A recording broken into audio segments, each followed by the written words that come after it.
বিকালের পড়ন্ত বেলায় নিশান হেঁটে চলেছে আপন মনে। বিশ্ব চরাচরে কোথায় কি ঘটছে সবই এখন তার দৃষ্টির বাইরে। আজ নয়, বেশ কয়েক মাস ধরে সে আপন জগতের বাসিন্দা। শত চেষ্টা করেও এর বাইরে সে বেরোতে পারছে না, পারবেও না, কারণ চেষ্টাটাই যে সে হারিয়ে ফেলেছে। তাই আপন খেয়ালে ঘুরে খুঁজে বেড়ায় আপন জনকে। এসব যদি পাগলের লক্ষণ হয় তবে ও পাগল, কিন্তু না, ও পাগল নয়। পাগলামের কোনো লক্ষণ ওর মধ্যে প্রকাশ পায় না। লোকেও পাগল বলে না, 5 জনের পাশে নাড়ায়, এরা কখনো যাতা বলে না। নিশানের বয়স 17। কেউ দেখার নেই, বাধা দেওয়ার নেই, নেই বলারও, কারণ ও যে একা, একার সংসার, কেউ নেই, নেই কোনো পিছুটানো। তাই ও স্বাধীন। ঘরে মন বসে না, ঘর থেকে বেরিয়ে পড়ে যখন তখন, হাঁটতে থাকে কেবল। কোথায় যাবে সে জানে না। পথ আছে, ঠিকানা নেই, চোখ আছে, নির্দিষ্ট দিক নেই, তবুও ও হাঁটে। তবে কি হাঁটাটা ওর নেশা, না কোনো খেয়াল? এখনও নিশান হাঁটছে। বিকালের পড়ন্ত রোদে তার চোখ মুখ উদ্ভাসিত। হাঁটতে হাঁটতে চোখ চলে যায় সামনের একটা বাংলোর দিকে। বিদ্যুতের মতো চমকে ওঠে সে, সারা শরীরে বয়ে যায় শিহরণ। রোদকে হার মানিয়ে উজ্জ্বল হয়ে ওঠে তার দুটো চোখ। দৃষ্টি আটকে যায় বাংলোর সামনের ব্যালকনির দিকে। কে কে ওখানে? প্রশ্নের উত্তর খুঁজতে সারা মন তোলপাড়। এগিয়ে যায় পা পা করে, গ্রিলের ফাঁক দিয়ে শুধু তাকিয়ে থাকে। লক্ষ্য পড়ল রক্ষীরও, মধ্যবয়স্ক, চাবুক চেহারা। তিনি এগিয়ে এলেন। শোণিত চোখে গ্রিলের ফাঁক দিয়ে ততক্ষণে ছাঁকা হয়ে গেছে নিশানকে। চোখে মুখে সেরকম বদলক্ষণও নেই। তাহলে ওখানে দাঁড়িয়ে কেন? কি দেখছে?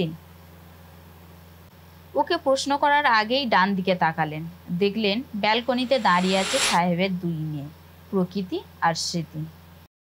প্রকৃতির বয়স 18 আর স্মৃতির বয়স 14। প্রজাপতির মতো সুন্দরী। দ্রুত চোখ ঘুরিয়ে নিয়ে রাগে ফুঁসে উঠলেন রক্ষী। চাকরি খাবে নাকি? এক্ষুনি মেম সাহেবের চোখে পড়লে যাচ্ছে তাই করবেন। দ্রুত এগিয়ে এলেন গেটের সামনে। এই, এখানে দাঁড়িয়ে আছিস কেন? কে তুই? কথাগুলো কানে ঢুকলো না নিশানের। যেভাবে দাঁড়িয়েছিল ঠিক সেভাবেই ঠাঁই হয়ে দাঁড়িয়ে রইল। আমার কথা কানে যাচ্ছে না তোর? নিশানের মুখে কোনো উত্তর নেই। আবারও হুমকি দিলেন। তোর কি লকআপে ঢোকার ইচ্ছা আছে? আমাকে বলছেন? প্যাঁদানি খেয়েছিস? সেটা আবার কি? পুলিশ কা লাড্ডু খাবার আগে চায়, খাবার পর উগরায়। এবার বুঝেছিস? না, কিছুই বুঝিনি। ও, তুই বুঝতে পারিসনি? তোকে বোঝানোর দরকার আছে, দাঁড়া। একটা কথা বলবো। কি কথা? ওদেরকে একবার ডেকে দেবেন। কে? তোর এত বড় স্পর্ধা? বামন হয়ে চাঁদের দিকে হাত, এটা কি জানিস তো? এ কি, আমাকে মারবেন নাকি? না, তোকে পুজো করবো। যা এখান থেকে, যা। সাহস হারিয়ে ফেলল নিশান। শেষবারের মতো 2 বোনকে আরো একবার দেখে ঘুরে দাঁড়ালো।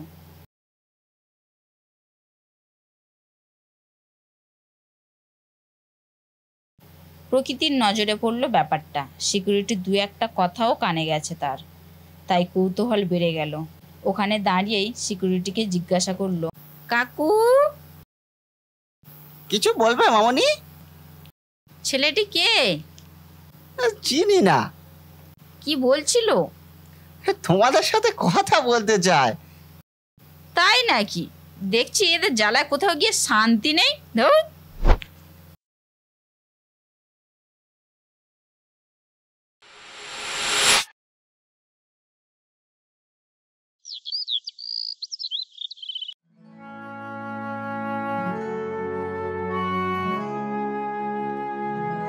এ কি, ছেলেটি আবার এসেছে? সিকিউরিটি ভেবেছিল ছেলেটি হয়তো আবেগপ্রবণ হয়ে কাজটা করে ফেলেছে। এই বয়সে এমন কাজ না ভেবেই করে অনেকে, পরে বুঝতে পারে। তাই পুলিশের বন্দুকের ঠিক ভয় পেয়ে যাবে, আর কখনো আসবে না, বাড়াবাড়িও করবে না। সুতরাং এই ঘটনা নিয়ে মাথা ঘামানোর কোনো দরকার নেই। কিন্তু তার এই ভাবনাটাই মাটি করে দিল নিশান।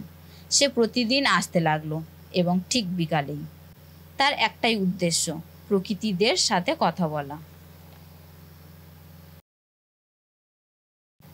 ঘটনাটি শুনেই অগ্নিশর্মা হয়ে উঠলেন রুদ্রপ্রসাদ। তার মানে নদিয়ার মতো এখানেও একই ঝামেলা?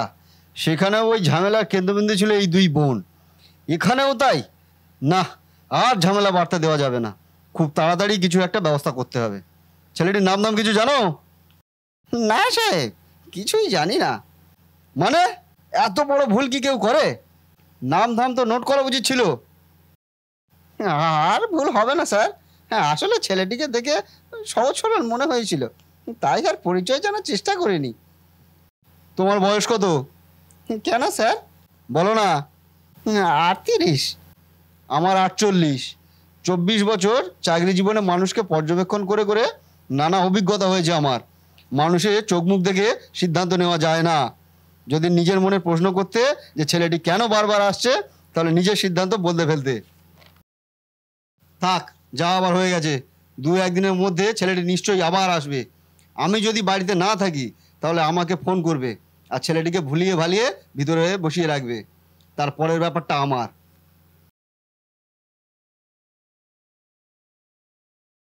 সেদিন বিকালেই নিশান এলো, গেটের বাইরে দাঁড়িয়ে উঁকি মারে। কি ব্যাপার, আজ দেখছি না ওদের? কোথাও চলে গেল না কি? এই সময় ওরা ব্যালকনিতে দাঁড়িয়ে থাকে, কিন্তু আজ কোথায়? ভাবনার ব্যাঘাত ঘটিয়ে দিল সিকিউরিটির কণ্ঠস্বর। ও, তুই এসে গেছিস? আয় ভেতরে আয়, তোর খুব টাইম কেন আছে দেখছি। ভিতরে ঢুকেই নিশান চারিদিকে খুঁজতে লাগলো। কি দেখছিস রে অমন করে? দেখছি না তো, খুঁজছি। ও, তা কি খুঁজছিস? তাদের? মানে আমার মামুনিদের কথা বলছিস? হ্যাঁ, ডেকে দাও না একবার, খুব দরকার। তারা তো যাত্রার সঙ্গে দেখা করে না। আমি কি সত্যিই যাত্রার? না, তা ঠিক নয়, কিন্তু যারা হাপু খেলা জানে তাদের সঙ্গে ওরা দেখা করে। তুই কি হাপু খেলা জানিস? সেটা আবার কি খেলা? একটি ছড়ি নিয়ে পিটি সাপাং সাপাং মেরে গান গাওয়াকে বলে হাপু খেলা। কিছু বুঝলি? না, আমি ও খেলা জানি না। তোকে জানতে হবে না, আজ সাহেব তোকে শিখিয়ে দেবে। সাহেব বলতে? তুই যাদের খুঁজিস তাদের বাবা। সাহেব বলছো কেন? সাহেবকে সাহেব বলবো না? পুলিশের জাদরের অফিসার বলে কথা। কিরে, শুনেই হাফ জীবন বেরিয়ে গেল নাকি? হ্যাঁ, তাহলে দেখলে কি করবি? হ্যাঁ, এমন সময় বাংলোর ভিতর থেকে ডাক এলো। সিকিউরিটি, ভিতরে নিয়ে এসো। সিকিউরিটি নিশানকে পৌঁছে দিতেই রুদ্রপ্রসাদ আপাদমস্তক তাকালেন। তারপর গম্ভীর গলায় জিজ্ঞাসা করলেন, তোর নাম কি? নিশান। পদবী বল। বেড়া। বাড়ি? বল্লভপুর। তুই প্রতিদিন গেটের সামনে দাঁড়িয়ে থাকিস কেন? দরকারে। কি দরকার? যার সঙ্গে দরকার তাকেই বলবো। কি এত বড় স্পর্ধা? তুই আমার মুখের উপর এভাবে কথা বলিস? এখনো বলছি, কি দরকার বল। বলছি তো, তাকেই বলবো। রুদ্রপ্রসাদ আর স্থির থাকতে পারলেন না, ঠাস করে একটা চর কষিয়ে দিলেন নিশানের গালে। নিশান হঠাৎ জ্বর খেয়ে ভারসাম্য হারিয়ে ফেলল, পড়ে গেল মেঝেতে। তক্ষুনি তার প্যান্টের পকেট থেকে একটা ছবি মেঝেতে ছড়িয়ে পড়ল। এদিকে গোলমাল শুনে দুই বোন আর ওদের মা ভিতরে ঢুকে পড়ল। ততক্ষণে নিশান উঠে দাঁড়িয়েছে। প্রকৃতি ছবিটা কুড়াতে যাওয়ার আগেই রুদ্রপ্রসাদ ওর হাত থেকে ছপ করে কেড়ে নিল। রুদ্রপ্রসাদ ছবিটা উল্টে দেখতেই বর্জ্যপাতের মতো চমকে উঠলেন। এ কি, এই ফটো তোর কাছে? কে দিয়েছে বল? স্মৃতি, তুই এই ফটো দিয়েছিস? প্রকৃতি বাবার হাত থেকে ছবিটা নিতেই মা ও বোন দেখতে গেল। রুদ্রপ্রসাদ সীমা ছাড়ালেন, নিশানের দিকে তাকিয়ে চড়া গলায় বললেন, সত্যি করে বল, এই ছবি তোকে কে দিয়েছে? না হলে কিন্তু তোকে এক্ষুনি জ্বলে ভরবো আমি। আপনিও ভুল করলেন স্যার। কিন্তু রুদ্রপ্রসাদ কোনো কথাই শুনতে চায় না, হুমকি দিলেন, বাবা কেন মারছো ওকে? স্মৃতির ফটো ওর কাছে কেন? ভুল করছো বাবা, এটা স্মৃতির ফটো নয়, ভালো করে দেখো। শুনেই প্রকৃতির কাছ থেকে ছবিটা নিয়ে নিষ্পলক দৃষ্টিতে দেখলেন রুদ্রপ্রসাদ। চুলের পার্থক্য বাবা, বোনের চুল কোঁকড়ানো, কিন্তু ওর চুল যে সোজা। হ্যাঁ তাই তো, এ তো অবাক কাণ্ড। বুঝলেন স্যার, সেদিন স্মৃতিকে দেখে আমিও চমকে উঠেছিলাম। সারা শরীর থরথর করে কেঁপে উঠেছিল। সীমা এখানে কেন? এলো কোথা থেকে? এতদিন কোথায় ছিল? এরকম হাজার প্রশ্ন মনে ভিড় করতে লাগলো। আমি কেবল জানতে চেয়েছিলাম, ও সীমা তো? জানেন স্যার, সীমা বড় আদরের ছিল। আমি তাকে খুব ভালোবাসতাম, খুবই। সে না ঘুমালে আমি ঘুমাতে পারতাম না, না খেলে আমিও খেতে পারতাম না। আমি তাকে বুক দিয়ে আগলে রেখেছিলাম। আমার বয়স 12 আর ওর তখন 8। এই বয়সে মা আর বাবাকে হারালাম। আমি স্কুল ছেড়ে দিলাম। স্কুলে গেলে ওকে দেখবে কে? জানেন স্যার, আমার বোন খুব ভালো ছিল। তার কোনো বায়না ছিল না, এটা চাই ওটা চাই বলে কোনো জেদও করতো না। যা খেতে দিতাম সেটাই খেত। জানি না হঠাৎ কি হলো, সে কোথায় যেন চলে গেল।